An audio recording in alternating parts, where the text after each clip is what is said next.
Hola gente, ¿qué tal? Bienvenidos a un nuevo podcast, un nuevo capítulo. Hoy tenemos con nosotros a Rafa Rafiuski. Lo podéis seguir en redes sociales, se dedica mucho al trading, entre otras cosas. Es un perfil interesante porque se fue a México hace un tiempo, entonces conoce también otros puntos de vista, no solo el eurocentrista. Y es bueno porque yo tengo diferentes formas de pensar de él. Y entonces así podéis vosotros tener diferentes tipos de opiniones. Si solo nos rodeamos de gente que piensa como nosotros, se llama el síndrome de la pecera, pues al final es como los talibanes, ¿no? Te rodeas entre gente que piensa como tú y solo como tú, pues te vas radicalizando.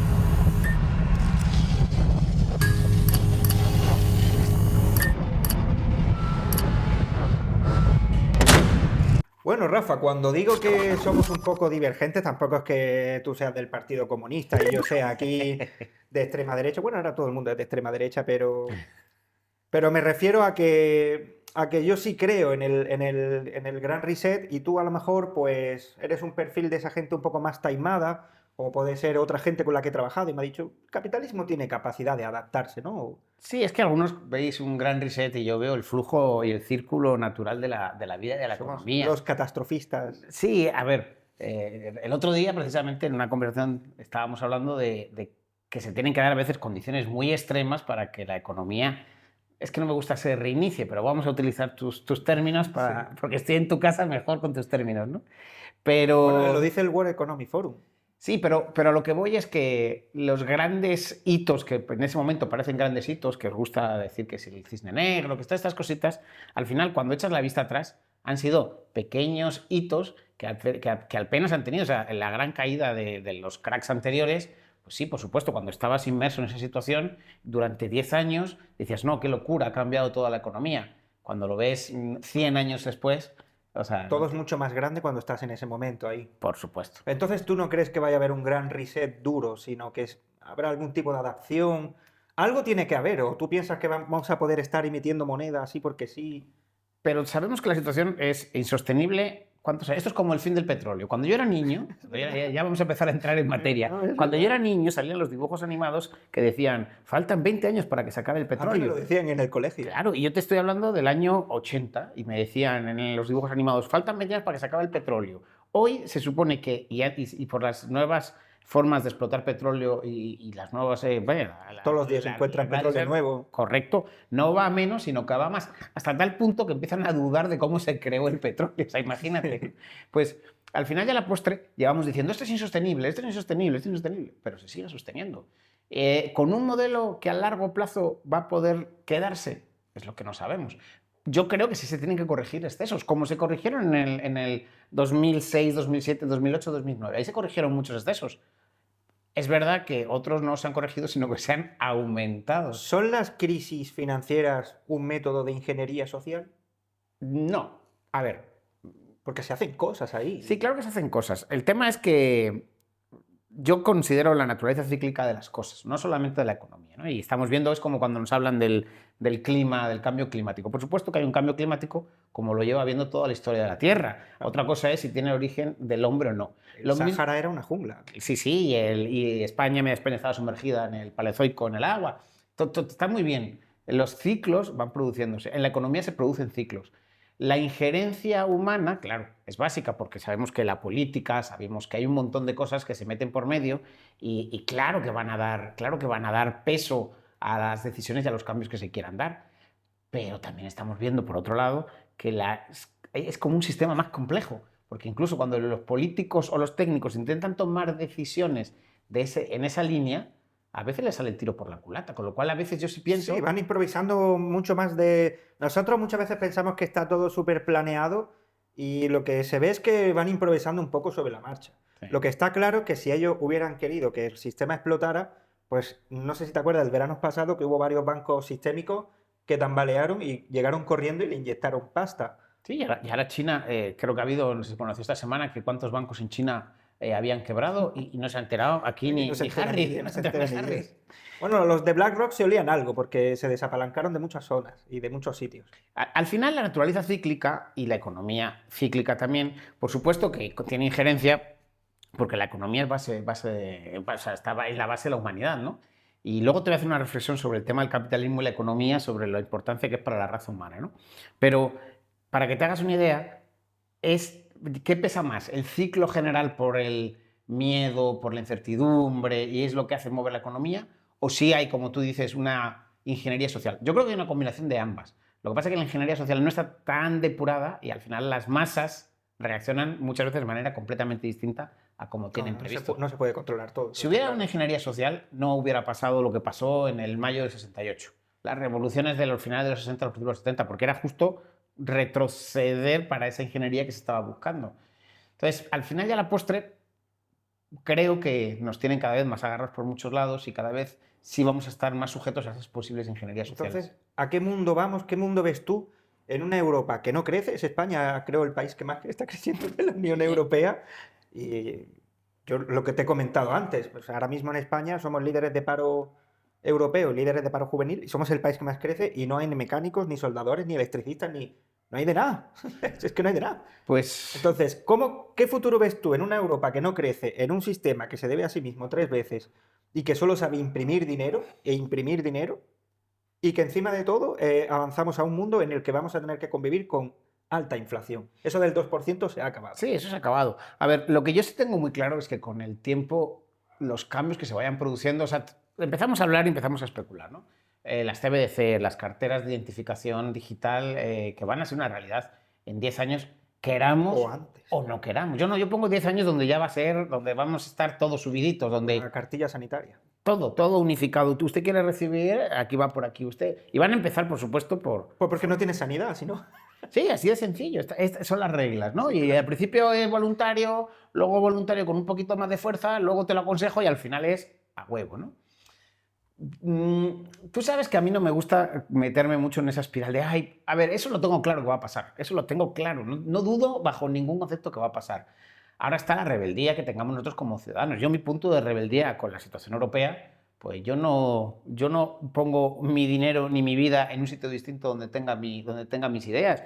Yo tengo muy claro que el modelo europeo, tal como conocemos hoy, está prácticamente agotado por política, por economía, por social. Yo veo la población europea y la sociedad europea, la española, dormida, pero dormida hasta un punto cuando se nos conocía desde fuera a los europeos como sociedades muy vivas, que no dejaban que les pisaran, no dejaran que les... Y cada vez veo, yo vengo aquí y las conversaciones de muchos de mis amigos, afortunadamente no todos, pero muchos de mis amigos, son, si le sacas del fútbol y le sacas de dos tonterías que son, ahí sí, manipulados por los medios de comunicación, el resto no tiene ningún peso. O sea, no tienen nada de qué hablar que sea realmente interesante ni que se preocupen por lo que pueda pasar en el futuro. Están más preocupados por la cerveza que se van a tomar el fin de semana que viene. Bueno, Europa es un continente dormido, pero el Mediterráneo es una zona más dormida todavía, claro. El tema es el desequilibrio del Mediterráneo. El norte del Mediterráneo puede ser próspero y rico, pero el sur del Mediterráneo tiene una presión que para nada. Bueno, Francia también va a tener problemas financieros, ¿no? Todos. Creo que el único que tiene capacidad de recuperación es Alemania. A ver, Holanda... Los países nórdicos está bien, Sí. Holanda es la leche por su innovación, y los Sí. países del Báltico tienen un gran futuro. Porque entendieron, sí, no olvidan de dónde vienen, porque ahora vienen nuevas generaciones y si se vuelven súper, bueno, pueden perder la perspectiva. La famosa frase esa de tiempos fáciles hacen hombres, hombres débiles hacen tiempos difíciles hacen hombres duros, ¿no? Sí. Pues al final es una realidad y va a ser el mismo ciclo que estamos hablando, que lo podemos pensar así macroeconómicamente o como a ti te gusta, que hay una mente pensante en las élites que nos están manipulando. Yo me veo más por ahí, en el que no aprendemos como especie, o aprendemos pero muy lentamente, aprendemos en muchas generaciones, y es verdad que ahora tenemos un buen periodo de paz y de prosperidad y mucha más seguridad, pese a las situaciones que tenemos puntuales, pero eso va a dar lugar a una generación débil, y esa generación débil, que probablemente ya la estemos viendo, que incluso ya se le llama Yo creo que cierta forma. Yo millennial la generación débil. Para mí, yo millennial soy la generación débil para mí los boomers han sido la generación fuerte, la de la posguerra, bueno, ya la otra ni te cuento. Ujú. Sí, puede ser. O sea, Y en los que lleguen, pues a lo mejor les toca penurias. sí. ¿O no? Sí, Pero sí. yo creo que Sí, sí. estamos viviendo los tiempos fáciles los estamos viviendo ahora. Y lo dice la economía. ¿No Y es dice un todo. poco comparable a la historia de Europa? Ha sido siempre cíclica de Europa se unifica, Imperio Romano se desgrega, luego se vuelve a hacer Imperios carolingos. Sí, sí. Como un acordeón, A ver, es que el sueño de la se Unión, une y colapsa Europea, repetidamente en el el sueño de la tiempo. Unión Europea, como no lo que tenemos, sino lo que era la unidad de los pueblos de Europa, Y siempre tiene un periodo de 100 años de Pax Romana y luego ¡boom! tampoco busquemos. Más o menos. Pero tampoco busquemos ese. O sea, puedo estar de acuerdo contigo en el que ese sueño es un sueño continuo, tanto en lo económico como en lo social como en lo cultural, pero pues a ver, un noruego y un español, poquito tiene que ver. Poquito tiene que Poquito ver. tiene que ver. Entonces, siempre se ha tenido desde antes incluso de los romanos, ya los fenicios estaban, como ya empezaron a ver un poquito más fuera de sus fronteras, ya empezaron a darse cuenta que toda esa masa era una masa de tierra grande y que está unida. Y en cierta medida como que ya empezaron a. No, yo no creo, porque además lo que si pasara, en cualquier caso, eso se aceleraría. Antes un imperio duraba 8 siglos, luego 4, luego 3, y ahora un imperio te va a durar dos elecciones. Estuve hablando contigo la otra vez que soy de los que piensa que la Unión Europea, todo el mundo se piensa que es fantástica y que va a durar para siempre, y es lo que te comenté. Yo cuando estoy en Estonia, ¿no? Pues ahora resido allí, compro billetes de la Unión Soviética del año 1960, 1962. Estoy convencidísimo que si le preguntara a un soviético en aquella época, mira, tu país va a explotar en 20 años, no se lo cree. Somos la primera potencia, él te diría eso. Sí, claro. Científica, militar e incluso económica te diría eso, ¿no? ¿Cómo va a ser eso? Y al final, mira, ¿no? Entonces, Pero, mira, el tema de la Unión Europea está aparte construida por una parte cultural y aparte construida pero es por. una UE amenazada por la AfD, por Le Pen, por. Cada vez hay más partidos de extrema derecha que dicen que esta Europa es una mierda. De hecho, hoy Ursula von der Leyen estaba diciendo que había que hacerle boicot a Víctor Orbán porque se ha ido a negociar la paz con Vladimir Putin y que hay que hacerle boicot. O sea, esa tía que no ha nombrado nadie ha elegido a Ursula von der Leyen, que es la que manda realmente, dice lo que hay que hacer en la UE y lo que no hay que hacer en la UE. Entonces, se está transformando en una especie de estado fascista, porque son fascistas, pero fascistas progres, ¿vale? En el que le dicen a los países lo que tienen o no tienen que hacer, cuánta inmigración tienen o no que recibir, y hay mucha gente que está muy harta de eso. Sí, el tema, a ver, si tú ves la Unión Europea, su historia, ¿no? Desde la Unión del Acero y el Metal, o sea, todo. Sí, el Benelux, o sea, empezaron ahí generando el carbón y el acero, ¿no? Era la unión del carbón y el acero, ¿no? Y luego fue el Benelux, y luego fue toda esta evolución que ha ido teniendo. Si tú ves la situación de Europa, al final el componente sobre el que están basándose hoy es cierta unidad de política común para el tema de dónde sacamos los recursos, que se está viendo fallida o muy compleja, y principalmente la unión económica, que es lo que ha mantenido vertebrada. Sí, el mercado único, Sí, hasta que les convenga. El tema es lo que hablábamos el otro día. Ya se subieron a ese carrito y bajarse de ese carrito va a ser muy complicado porque el colateral de Alemania está por bonos de la Unión Europea, que a su vez está en Italia. De bonos de España. Claro, de Italia, de Grecia, de España, de Portugal. Entonces, ellos mismos, o sea, es una especie de casi de caballo de Troya y ya, o sea, están los dos envueltos. Y no. España es el país que podría hacer caer a la UE, que no lo va a producir porque la van a rescatar. Cuando tienes una máquina de hacer dinero. Los países, cuanto más grandes son, más difíciles que los dejen caer. Eso lo tenemos muy claro. Un país pequeño se le puede dejar caer, se compromete. Somos cuarta economía de Europa todavía, ¿no? Sí, somos la cuarta economía de Europa, creo que somos la 12ª o la 13ª del mundo, y es difícil hacer caer. O sea, no podrían, porque la propia. Pero no es porque les dé pena, pobres españoles van a caer, no va a pasar eso. Va a pasar, o sea, lo que pasa es que si el bono español, que está puesto como colateral para el propio bono europeo, porque lo han comprado, el propio bono europeo caería a unos límites que no sería sostenible. Entonces es más fácil, como ya hicieron en la anterior crisis, sujetar los bonos nacionales por individual, que dejar que caigan e intentar soportar el Eso europeo. también es un chantaje, ¿no? O apruebas mis políticas europeas o no te compro más deuda. Pero es un retroalimento. O sea, Y tendrías que salir al mercado de deuda y competir con otros estados y tú ya no estás acostumbrado a eso. Entonces. Pero se retroalimentan. Te digo que es una gran mentira. Es una gran mentira en el sentido de que tú te pueden decir, ay, dejo de comprar tu deuda. Si no cumples estos estándares económicos. Tú dices que si tú te pones cabezón y dices, pues venga, Sí, no me compré la deuda. Default. Si tu deuda entrara en default, a ver, para el país sería una tragedia. Lo Si te tenemos pones claro. muy cabezón. Pero Europa sufriría las mismas consecuencias. O sea, exactamente las mismas. ¿Por qué con el Brexit no se ha dado? Porque ellos no salieron o sea, con un bono colateralizado con libras esterlinas ni con la economía. Entonces, bueno, sí hubo un pequeño impacto en la Unión Europea, pero muy poquito. El impacto gordo Más que se lo impacto lo llevó. tuvieron ellos. Claro, De hecho, ellos. les va mal Sí, sí, económicamente. sí, sí, sí. El impacto se lo llevaron ellos. Pero hoy, si pasara con un Francia, ni te quiero pensar, con un España. Y quieren volver, ¿eh? A la UE. Sí, hay voces que dicen que quieren volver. Bastante. Lo veo difícil, ¿eh? Lo veo difícil porque el camino desandado rompe muchos puentes que es muy difícil reconstruir en esos niveles. No sería sencillo, no sería sencillo. De hecho, para que te hagas una idea, muchas empresas financieras que tenían sede en el Reino Unido se han ido a Europa y en el Reino Unido, ahora para volver a conectar eso sería algo muy complejo de nuevo. Entonces, hay muchos puentes que se No es tan rompieron. fácil. No es fácil. Podría darse, ya ves tú, podría darse. Entonces tú sí le ves futuro a la Unión Europea. Pero será cada vez un Estado, no será una unión A ver, de Estados. la única forma para que sea Se está sostenible. transformando en un. Correcto, la única forma para que sea sostenible es que se parezca más no. a un Estado de Estados, o sea, sí, pero no una Unión Europea que dicta ciertas reglas. Sí, como la que había antes, una unión aduanera y espacio Schengen. Eso, mercado común, ya está. Exactamente. Eso ha quedado atrás. No, Ahora eso- cada vez es. Sí, porque, o sea, dar pasos atrás no se puede. Pero es intervencionismo.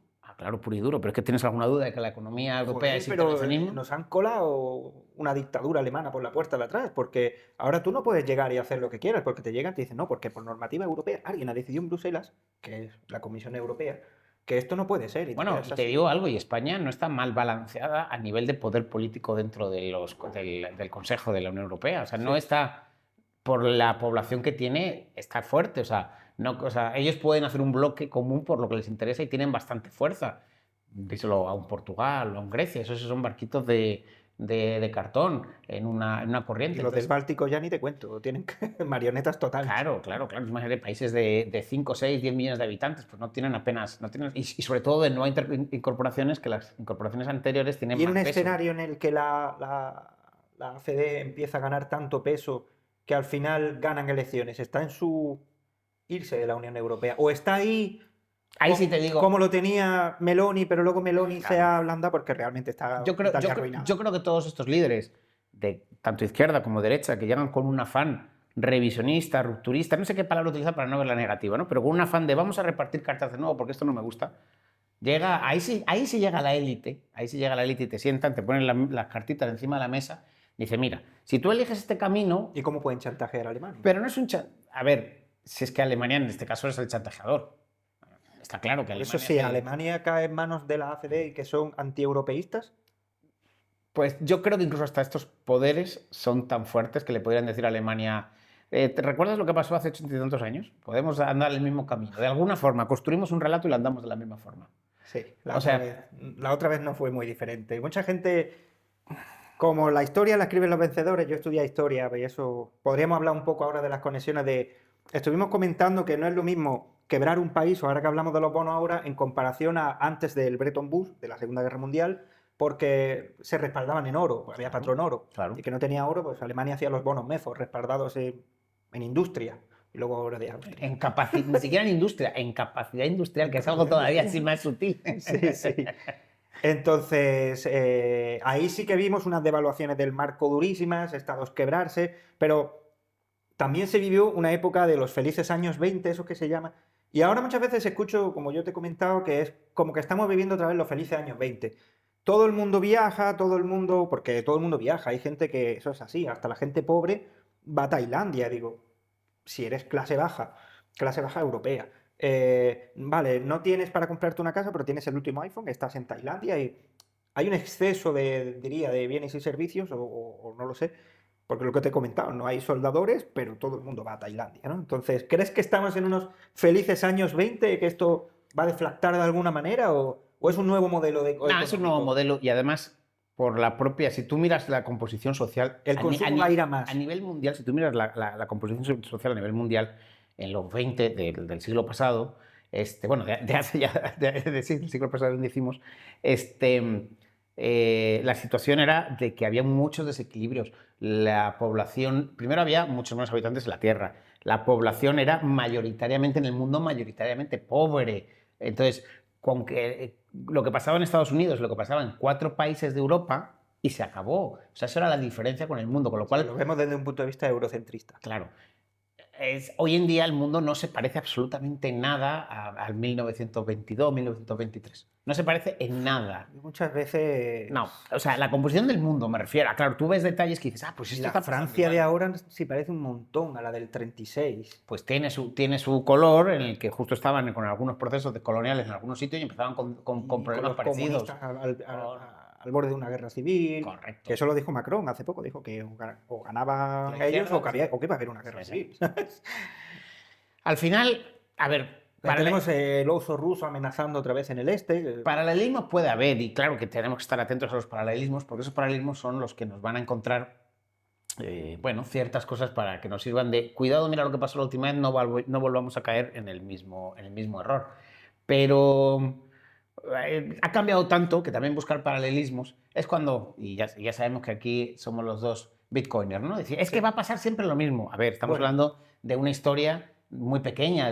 Si somos liberales, decimos que la economía depende del ser humano y este es terriblemente irracional. Exactamente. Pero a lo que vamos es que no podemos pensar que los patrones, con una sociedad tan cambiante, porque la sociedad de hoy es que no se parece en nada a la de... Pero no se parece en nada, no te digo a la de 100 años, es que la sociedad de hoy... Hace 10 años. La de hace 10 años, a la de hace 20, los patrones de consumo de hoy no tienen que ver con la de 20 y te aseguro que dentro de 10 años no van a tener nada que ver con lo que tenemos hoy. Entonces, tú no piensas ni que la UE... ¿Tú crees que la UE tiene futuro? Yo creo que la UE se tiene que reinventar. Y que el modelo económico que tenemos pueden parchearlo y seguir adelante. No es que pueden parchearlo, lo van a seguir parcheando. Bueno, con las CBDCs, quizá, como la gente no puede retirar de los bancos, evitarás pánicos bancarios, corralitos. En cuanto psicológicamente la gente esté preparada para lo que implica las CBDC, que eso no van a poner la CBDC cuando la gente no esté preparada, la van a poner cuando la gente esté preparada. La gente lo va a reclamar. Y lo va a decir, sí, como el maná. Queremos una renta básica universal. Correcto. Va a ir mucho de la mano, yo creo que va a ir mucho de la mano de la IA. La gente, pues, no, tú dices, es que no hay soldadores, y es que no va a haber de nada que no se puede hacer prácticamente. Entonces, con la IA.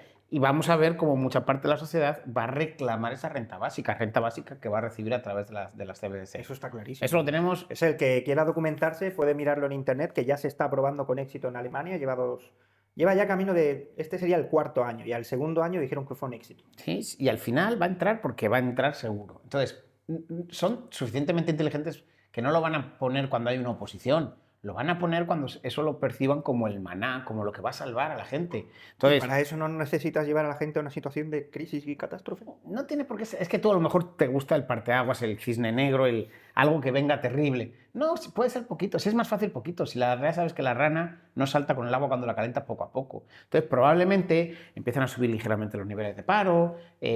Sale, oye, pues mira, para los que cobren menos de esta cantidad va a haber una ayuda, pero sí va a tener que ser por las CBDC, o sea, a través de tu cartera, y ese dinero solo podrá ser gastado según una cierta... Y de momento las reglas van a ser muy amplias, luego poco a poco las van a... Eso es como el pasaporte ese que hicieron para entrar en páginas web para adultos. Estoy convencidísimo de que mañana dirán que también no puedes entrar en según qué portales porque es de extrema derecha o que son de bulos o de fake news. Sí, claro. Déjame usted a mí decidir si es una fake news. Pero si es una fake news, quiero consumirlo, pues bueno. Estas noticias que nos echan así de... Yo sé que como le dijeron, el pasaporte, ¿no? Y todas esas cosas. Nos podemos reír y nos resulta curioso. No, gracia no tiene hacemos memes, pero lo que tú dices, gracia no tiene ninguna. Son puro globo sonda para ver cómo reacciona la población. Y ahora nos hace mucha gracia. No reacciona. A la quinta vez, a la quinta cosa que te la pongan, ya van a decir, bueno, pues sí, y te convencen, por supuesto, de los bienes, porque va a haber... Mi generación millennial es la que más, no significa todos, pero en general, es la que más habla en Twitter, y lo sabes bien, de sus derechos, no habla de obligaciones, y que solo saben decir derechos, y que nunca se han manifestado por nada. Solo se quejan en Twitter. Pues o se ponen una banderita de Palestina en Twitter y ya está. Pero que al final, olvídate ni siquiera de que esa generación, es que van a ir poco a poco. ¿Cómo no se los van a comer? Poco a poco. Y a cada generación le darán justo lo que necesite. A las nuevas generaciones que vayan todavía después, los Centennial, todos estos que vengan después, los darán por otro lado, a otros por otro lado. A los X nos darán oye, pues mira, no iba a haber para jubilación, pero gracias a este nuevo invento que tenemos vas a tener para asegurarte tu jubilación. Tú sí la pillas, pero yo... Bueno, Podemos saltar a la jubilación, porque por pirámide poblacional... Yo teóricamente ya no la pillaría porque yo justo estoy al final de los baby boomers. ¿A ti quién te tiene que pagar? ¿A ti te tiene que pagar yo? No, tú muy poquito, porque al final tú y yo nos llevamos 10 años. Hostia. Es que me viene lo malo después. Es que me viene lo malo después. Claro. Es que nos tiene que pagar, aparte que es piramidal, la gente pues entraba a trabajar mucho más antes y ahora entra la gente a trabajar porque tiene muchos másteres y muchas cosas, que está guay, pero entra a trabajar muy tarde. Sí, y te digo, y es insostenible el modelo productivo. Eso Juan sí. Ramón Rayo dice que para 2028 están quebradas, pero sin parches, que alguien se tiene que sentar y hacer algo. Pues no, hacer algo drástico. El 2028 nos quedan 4 años. Bueno, eso, la pelota se la comerá el siguiente, eso está claro. pero que es inminente. Pero, a ver, ¿cómo vas a pensar que la gente reaccione si salió el titular de que la hucha de las pensiones era la más grande en no sé cuántos años? Y la gente se lo creyó. Cuando la hucha de las pensiones... ¿Cómo funciona un poco el plan de pensiones? Cuéntalo, porque hay mucha gente que se piensa que... A ver, depende del país. En España, por ejemplo, la pensión no es tu dinero que se queda guardado y luego te lo devuelven. Correcto, eso sería la mochila austríaca. Correcto. En España funciona de la manera siguiente. En España funciona en el que es un tema transgeneracional. Una generación paga la otra. El problema está en que, como ya hemos visto, hay una importantísima crisis de nacimientos, la pirámide poblacional es insostenible y lo que necesitábamos, se decía, que necesitaban 3 personas trabajando para mantener a una persona en la jubilación. Correcto. Con ese cálculo sale perfecto. Del Instituto Juan de Mariana, sí. Dice que hace falta 48 millones de inmigrantes. Bueno, para sostener el modelo de... Yo siempre digo que ¿por qué tenemos que buscar inmigrantes? 48 ¿Por qué no promocionar la población local? Pero es decir, lo que te venden de la inmigración es una mentira. Sí. No se puede meter a 48 millones de inmigrantes en un país de 45 millones. Sí, no hay integración posible. No es posible. Sí, pero como estábamos diciendo, las pensiones se administran, o sea, se generan por un dinero que va teniendo la Seguridad Social y que va acumulando. En algunos países ese dinero está garantizado por el Estado, incluso invertido en activos fuera. O sea, garantizado por el Estado. Déjame que ponga las comillas, así no me haces la pregunta. Pero, por ejemplo, Noruega, el fondo de pensiones del... ¿Cómo lo hace México, por ejemplo? Uy, no, lo de México hay planes distintos dependiendo del año que empezaste a trabajar. Tienen uno que es contributivo y tiene otro modelo no contributivo. O sea, no, lo de México sí es un despelote. ¿Cuál es un plan bueno? A ver, Noruega tiene uno de los mejores planes de pensiones a nivel mundial, porque ellos sí están garantizados, porque tienen muchos activos. Tienen dinero. Claro. Y todo el dinero que tienen en positivo lo invierten en deuda de otros países, en Bitcoin, en SP500, o sea, lo invierten para tener más valor para sus ciudadanos. Puede entrar en un momento de crisis, pero ellos ya consiguieron eso que se llama libertad financiera. No necesita tanto las aportaciones para mantener la salida. A ver, si las necesita, pero en menor medida. ¿Y un sistema inglés o holandés? Eso sí sería factible para España. El tema es dónde lo cambias. Ideológicamente la gente va a implosionar. Claro, pero ¿cuándo lo cambias? ¿Y a quién? Si a mí me quedan 15 años o 20 años para jubilarme, me quedan 20 años para jubilarme, ¿vale? Claro, ya no te puedes meter la mochila austríaca, porque claro, no te ha dado tiempo. Ahora llevo mi mochila... Debería haber un tiempo en el que alguna gente tiene el modelo tradicional y los nuevos tendrían que empezar a tener la mochila austríaca, pero también los tienes que estar sangrando. Claro, pero y mientras hacen su mochila, no te están aportando a ti. Es que... El problema es, y la gran mentira, que es lo que te estaba contando de España, la gran mentira viene por lo siguiente. Está en déficit, o sea, mes con mes la Seguridad Social no tiene dinero. Levanta la mano y de los presupuestos generales del Estado, de otras partidas, se le deriva a la Seguridad Social para que pague sus pensiones, ¿vale? Entonces cuando dicen, hemos hecho grande la hucha, pero si la hucha es falsa, si esa hucha no da, o sea, si cada mes... Además los presupuestos son los mismos que los de la otra legislatura. Sí, pero que da igual, si al final los agarran y de ese dinero que se supone, o sea, tendría que ser independiente, ¿no? Debería ser independiente y que con las aportaciones que se metieran en la hucha se pagara y que esa hucha fuera real, fuera creciendo en las épocas buenas y disminuyendo en las épocas malas. Perfecto, hay más trabajo, más crecimiento, la hucha se hace grande. Ahora la hucha la hacen grande, pero no la hacen grande porque las aportaciones permitan mantener a los que ya están jubilados más el crecimiento de la hucha. No, se hacen grandes porque de los presupuestos generales le meten Corrígeme porque si está en me déficit. equivoco. Eso lo inventó Paquito porque tenía más gente joven, lógicamente, que gente mayor. A ver, no sé si, como tú dices, lo inventó Paquito. Al final, a la postre, el modelo de jubilación... Bueno, él lo impuso, él lo trajo. El modelo de jubilación que Que conocemos... tanto defiende la izquierda actual Sí, es de él. es un modelo que se creó, sobre todo, se creó más que crearse porque ya había previamente ya habían empezado con unas pequeñas pinceladas de lo que es luego, ¿no? Pero ¿cuándo se establece? Cuando España está prácticamente en un pleno empleo, Claro. Alrededor de los años 60, con el crecimiento, lo que se conoce como el milagro español, con pleno empleo, con muy pocos impuestos. Es verdad que se necesitaba muy poco para vivir en España en aquel entonces, y las infraestructuras todas las garantizaba y todo lo daba el Estado. Lo poquito que había, pero estaba garantizado por el Estado. En ese momento, con una población de pleno empleo y con una natalidad media por pareja, bueno, en este caso se mide por mujer, ¿no? Pero por una natalidad de cerca de 4 personas, era por encima de las 3 que son necesarias para mantener el sistema. En el momento que perdemos los 3 a principios de los años 80, Ahora y que además... está entre 1 y 0.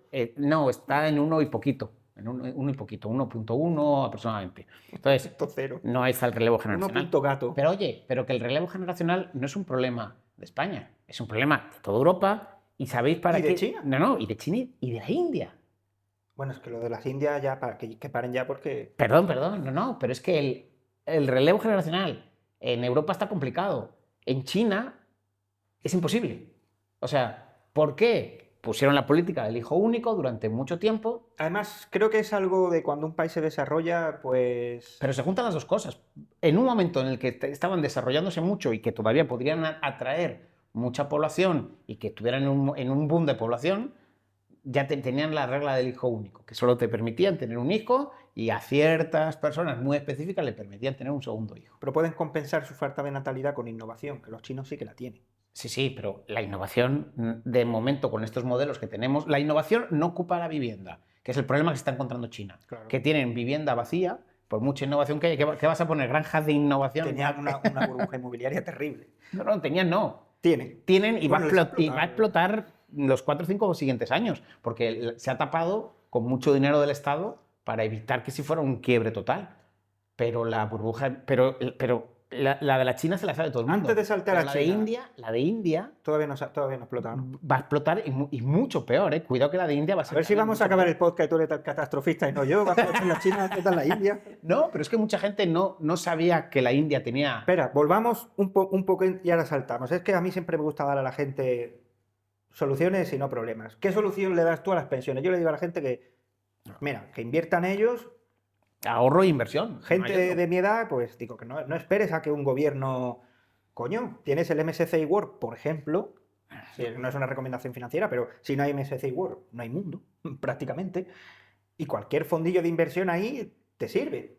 Por ejemplo, una mezcla de inversión en bienes tangibles, vivienda... es que la vivienda ya no es una garantía. Sí, no es una garantía, pero este país. no es una garantía, pero sí es una necesidad. La vivienda no puedes dejar de verla como un mercado viciado porque es un mercado de primera necesidad. Entonces, como en algún sitio tienes que vivir, si al menos tu vivienda la tienes garantizada, tu coste económico se derrumba. Bueno, eso sí. Incluso cuando ya tengas una edad muy avanzada... Pero una segunda vivienda que estaría bien para la gente que no tiene que estar expuesto a la volatilidad, como renta fija de la pongo aquí y la alquilo, ya no es por el problema de la ocupación, es que hay voces muy preocupantes que dicen que con la vivienda no se especula. Sí. Y que tú con una vivienda ya tienes más que suficiente. Sí, pero bueno, ahí podríamos... Igual que quieren prohibir el Airbnb, ¿quién te dice que mañana no prohíben que tengas más de una vivienda? Si nos ponemos a hablar de vivienda, te hace falta 3 capítulos de podcast. No, porque... sí, ya, eso da para lo suyo y hay sorpresas ahí. Porque ahí tenemos mucha... Bueno, tu solución sería una carterilla compuesta. Yo una cartera compuesta, te digo, algo de activo físico y te digo, sigo insistiendo con una vivienda porque al final en algún sitio tienes que vivir. Oro, porque al final el oro se ha demostrado, pasado los años, que sigue siendo un buen activo de refugio y un activo en el cual, y luego renta variable, importante, ya sea un MSCI World, hay miles de ETFs, pero que tú te puedas garantizar. Mira, estoy escribiendo un ensayito que va a ser 40 páginas nada más, ¿no? Y es cómo te puedes garantizar una pensión de por vida con menos de $1 millón ahorrado, ¿vale? Que antes decía uno, hombre, a partir de 1 millón ya estoy seguro, ¿no?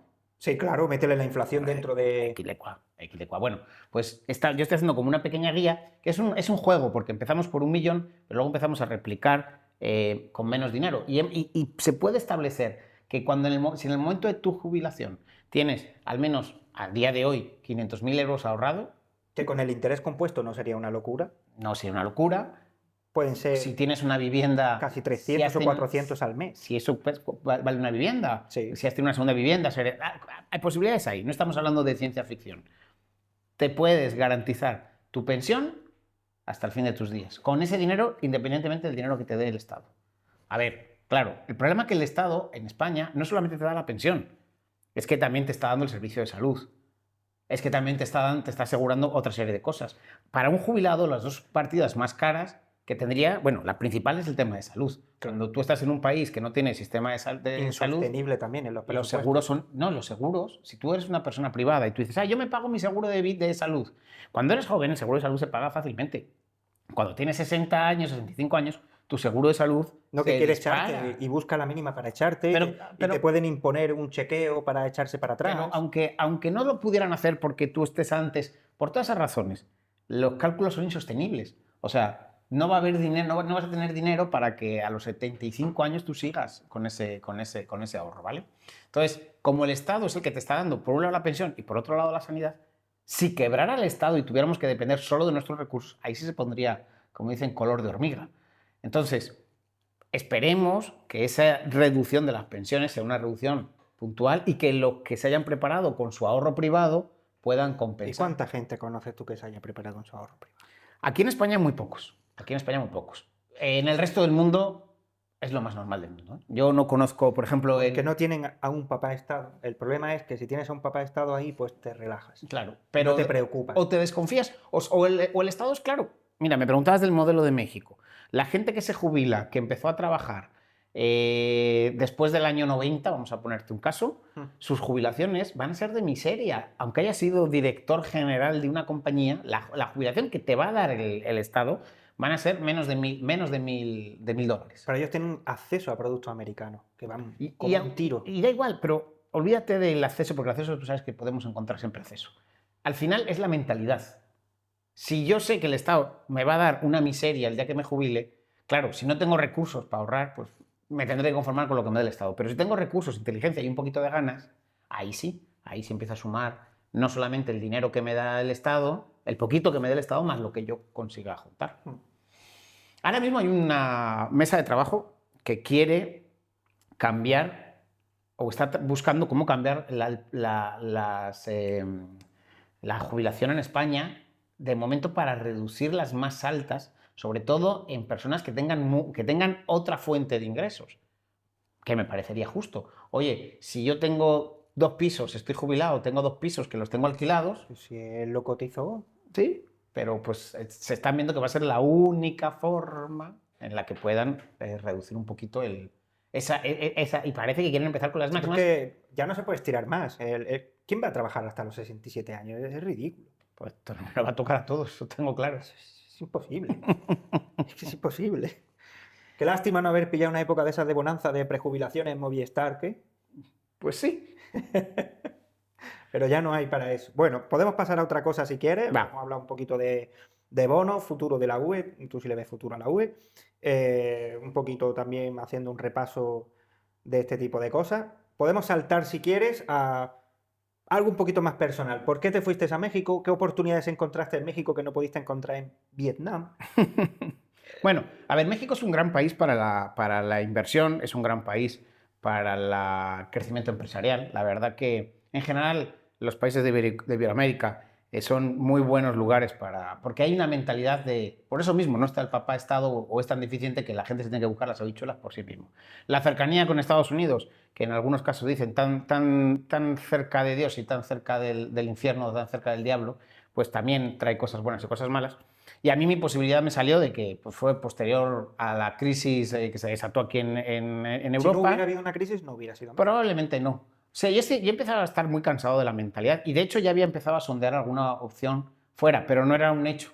Evidentemente yo tenía mi empresa aquí en España empresa que le trabajaba muchísimo a gobierno, era pues el 80% de la base de mi facturación, y por suerte yo la vi venir, empecé a reducir mi exposición, si no me hubiera llevado por delante, se hubiera llevado mi casa, mi salud y prácticamente mi vida, ¿no? Pero lo vi venir, evidentemente me pilló, pero no me Empezaste a pilló con recoger tanto. cable. Sí. Y entonces ahí, en ese tiempo, yo ya pues me dio una opción, una empresa que estaba montando una empresa allí en México y me sorprendió el dinamismo de la economía en este lado del mundo. ¿Es más fácil montar una empresa allí que aquí? Infinitamente, ¿verdad? Sí, es mucho más fácil y te digo, y es que hay una mentalidad, o sea, no te mira mal por ser empresario. Y a la hora de aceptar, de recibir financiación, ¿dónde es más fácil? Ah, no, en Europa, infinitamente más. O sea, aquí es más fácil coger la financiación, pero estás sujeto a un montón de gente que viene con una carpeta a decirte que no tiene ni rampa de minusválido y dice, mire usted, que... Mira, en México tú te quedas sin empleo y lo primero que tú haces es que haces bocadillos, los pones en el maletero de tu coche, abres delante de unas oficinas y los vendes. Y no te corre nadie.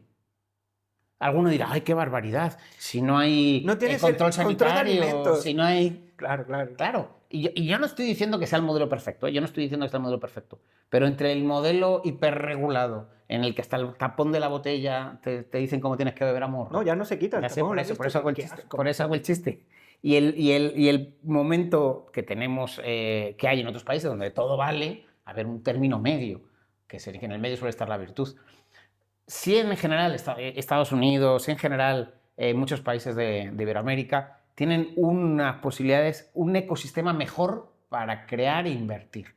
Luego sí que es verdad que para recibir financiación Europa es más sencillo. Luego sí es verdad que hay otros temas de seguridad que pues complican más el tema allá, que no lo complican aquí en Europa. Pero al final ya la postre todo va al ánimo de las personas. Y este detalle es de 2 segundos que te voy a decir. Casi todo el mundo que conozco que aunque tenga un trabajo, trabaje para una persona y trabaja a horario completo una persona, se busca un mini business con un amigo para montar un mercadillo los sábados o para suministrar congeladas en un colegio o para... Son ambiciosos, quieren ganar más. ¿Y sabes por qué? Porque aquí en España, en Europa en general, si tú ganas 2.000 a 2.500, tu vida no cambia. Va a ser lo mismo, vas al mismo hospital, vas al mismo colegio, el coche va a ser prácticamente el Gastas mismo. un poco más en ocio y ya está. Y no hay ninguna diferencia. En cambio, allí la diferencia de esos $500 más, esos 10.000 pesos más en México, no te quiero contar de pesos mexicanos, sí es una diferencia abismal porque sí te permite acceder a mejor educación, mejores médicos, un estilo de vida diferencial. Entonces sí te premia ese pequeño extra. Y si ese pequeño extra ya no es un pequeño extra, sino que es un gran extra, aquí te crujen impuestos por ese gran extra. Allí, hombre, vas a pagar más impuestos, por supuesto, pero no tantos. Entonces, sí luce. Entonces, la mentalidad de las personas es decir, voy a buscar ese ingresito extra, que no pasa aquí. Al final, el fallo del mundo siempre son los putos impuestos. Pues ya sabes Vamos que... a ser sinceros. Yo muchas veces dice, ¿por qué la gente joven de hoy en día no se puede comprar nada? Aparte de porque tiene mucho más consumo que la generación de nuestros padres. Porque mi padre que pagaba de impuestos y no pagaba nada. Claro. No se pagaba IVA. Históricamente es el momento de más impuestos a lo largo de la historia de la humanidad. Y el año que viene será peor. Ah, sí, claro. Entonces, A ver, ¿tiene un el tope? tema es que se ha montado ¿O más... vamos a llegar a un día que vamos a llegar al 90 o 80% de impuestos? A ver, tú sabes que yo soy más minarquista que liberal. Considero que la existencia del Estado debe ser la mínima posible, pero sí es verdad que tal como está el mundo, el Estado tiene que tener ciertos ámbitos fortalecedores. Por supuesto, no entendemos sin defensa, ¿no? Aunque algunos no quieran, pero si no hay defensa, pues imagínate. Y eso lo tiene que hacer un Estado vía impuestos. ¿Sabes? No hay... Y siempre hubo impuestos. Se supone que los impuestos era para garantizar tu seguridad. Correcto. Y se le llama un Estado fallido cuando no puede garantizar tu seguridad. Entonces, ¿yo para qué coño pago impuestos? Correcto.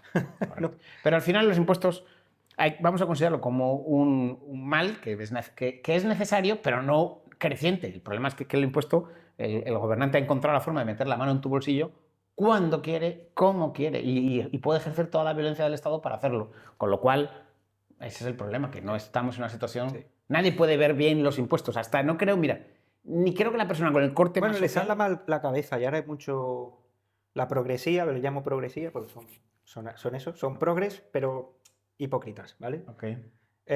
La progresía ahora dice que impuestos, no sé qué. Pero yo me acuerdo de Zapatero antes y Zapatero decía que bajar impuestos era de izquierda. De hecho, ese clip podéis buscarlo en internet. A ver, editor, pónmelo, por favor. ¿Vale? Ese clip, que es fácil de encontrar.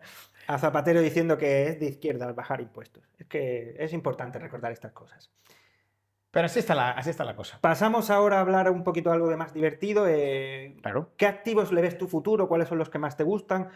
¿En qué inviertes tú? ¿Una cartera balanceada? No son consejos financieros. No son cosas financieros. A ver, yo tengo dos cabezas. Una que es la cabeza del fondo de inversión en el cual llevo la operación y que evidentemente ahí hago las cosas de una forma muy específica porque no puedo acumular muchos riesgos en una zona, porque, Sí. bueno, por unas reglas que incluso algunas son de obligado cumplimiento a nivel legal, ¿no? A nivel personal, sí sabes que soy un gran enamorado de cripto. O sea, soy un gran enamorado ¿De de cripto. todo? A ver, ¿Has visto a esa gente que dice, al principio decía, me gusta el blockchain, pero no las cripto? Y tú, es lo mismo. Pues ahora hay gente que dice, no, me gusta Bitcoin, pero no lo demás. Y digo, A ver. pero te has parado a ver lo demás. Bitcoin. ¿Te has parado a ver un Shilling? ¿Te has parado a ver un Avalanche? Bitcoin, por supuesto, es ya sabemos que, y lo tengo claro, que para mí no fue un descubrimiento desde la parte económica, sino desde la parte friki. Me enamoré desde la parte friki y lo uní a mi pasión económica. Su trabajo lo cumple. Sí, sí, perfectamente. Es inembargable. Lo cumple todo perfectamente. Baja y sube, sí, pero es inembargable. En general, yo sí me fijo en qué criptos tienen utilidad. Si una cripto tiene utilidad, la sumo a mi propuesta de inversión. Y me dices... ¿Tienes alguna de tus favoritas? Que no pasa nada que... A ver, yo soy muy claro. Tú sabes que a mí me encanta, por ejemplo, Avalanche. Sí, Avalanche, Chainlink, Cardano, que ahora está todo el mundo mal enfadado con Cardano, y a mí Cardano... Yo estoy un poco enfadado. Yo sé, pero a mí me sigue dando buenas soluciones. IOTA, que era la gran promesa, ¿crees que se ha desinflado? Se ha desinflado, pero el caso que sigue utilizando, si tú ves el número de operaciones, siguen siendo las mismas, porque el uso industrial de IOTA no ha desaparecido. Es verdad que no ha crecido como se esperaba que fuera a crecer, pero lo que es el uso de la red IOTA se sigue dando. Entonces estaba sobrecomprada por la gente. Por la expectativa. Bueno, la expectativa. En cualquier caso, cripto, ya te he dicho, no me suelo mirar mucho, por supuesto, los que están en los puestos altos de capitalización, y luego siempre escojo 5 o 10 proyectos que vea yo que representan cambios importantes.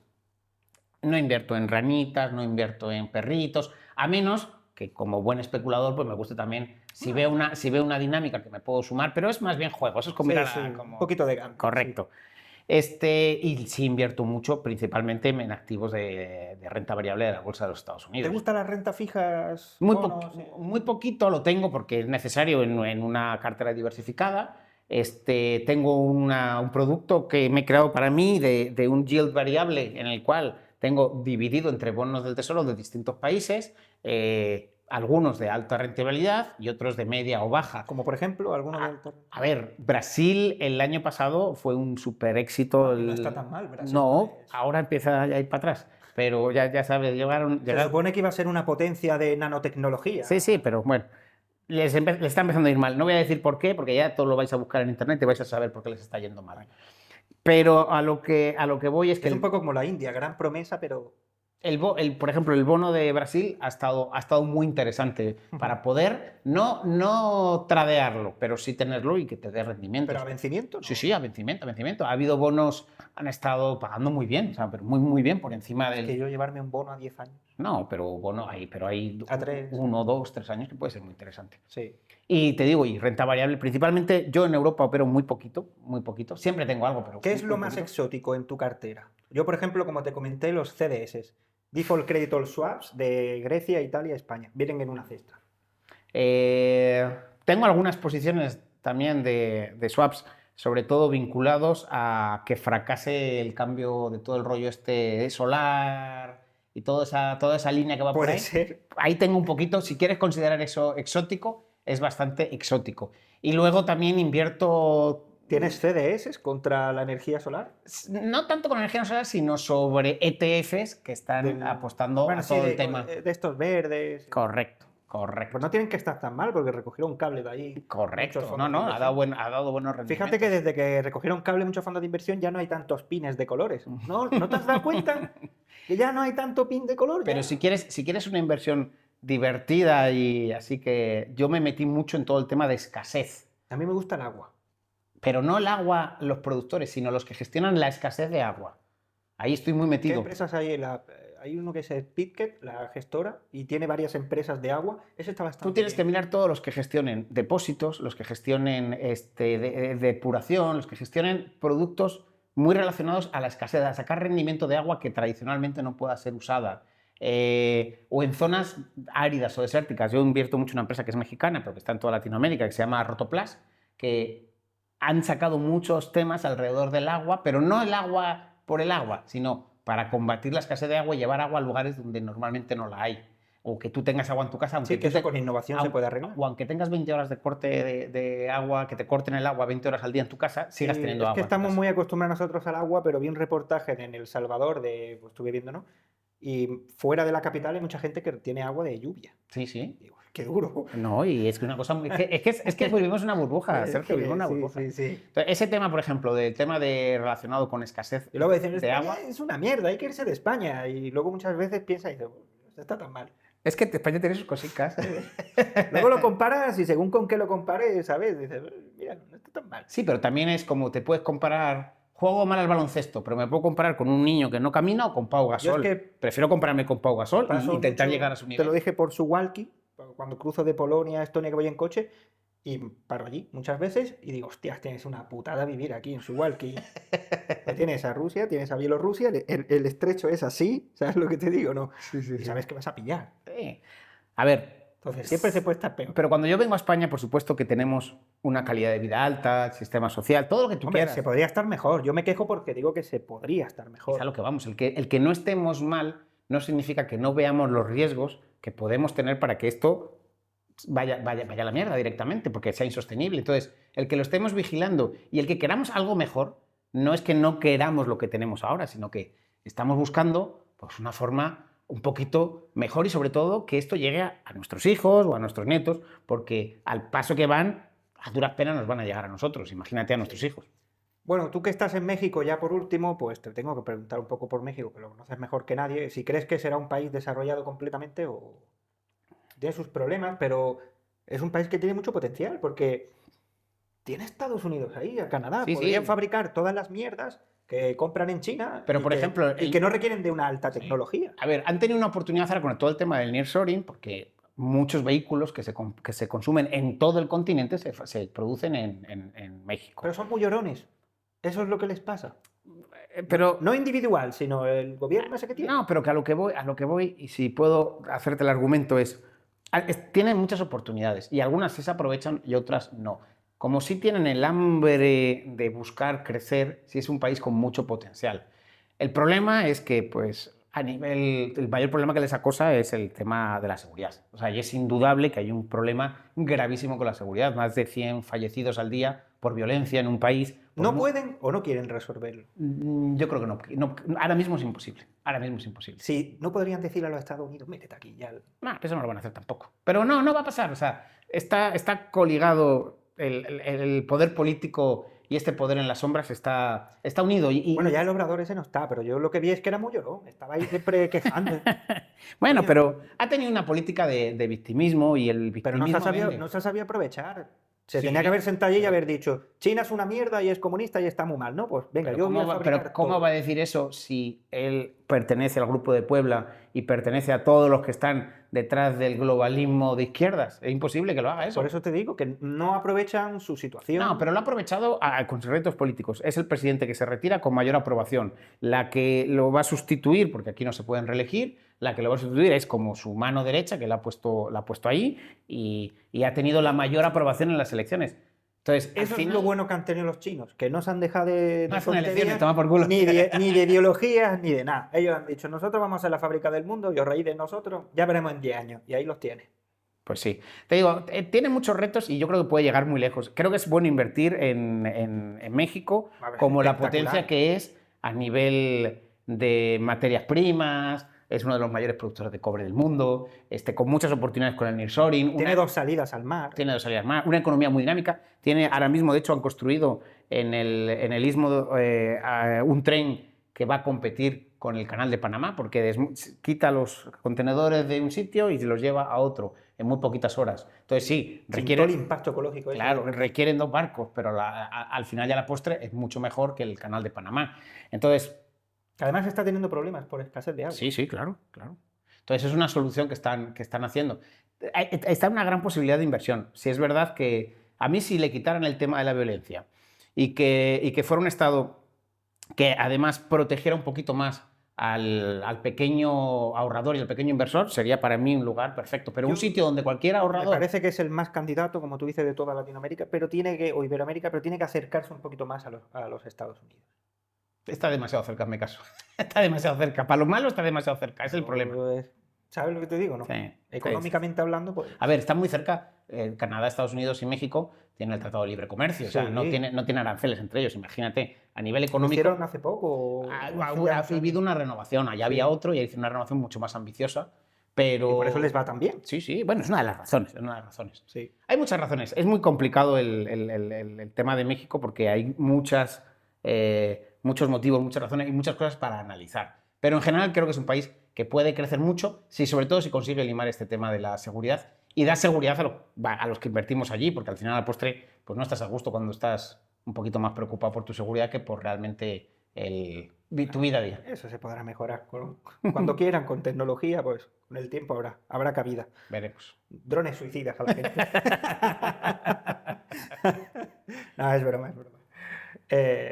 Y bueno, o si quieres, no. que cada estado se solucione sus problemas. Pero bueno, así haciendo un repaso general, no sé si quieres comentarnos algo más o... No, a ver, solamente una visión muy rápida, que la economía es muy dinámica, pero que no es tan dinámica como la gente nos quiere vender. O sea, que no nos sumamos a tantas teorías de cada día tenemos un crack nuevo, un nuevo...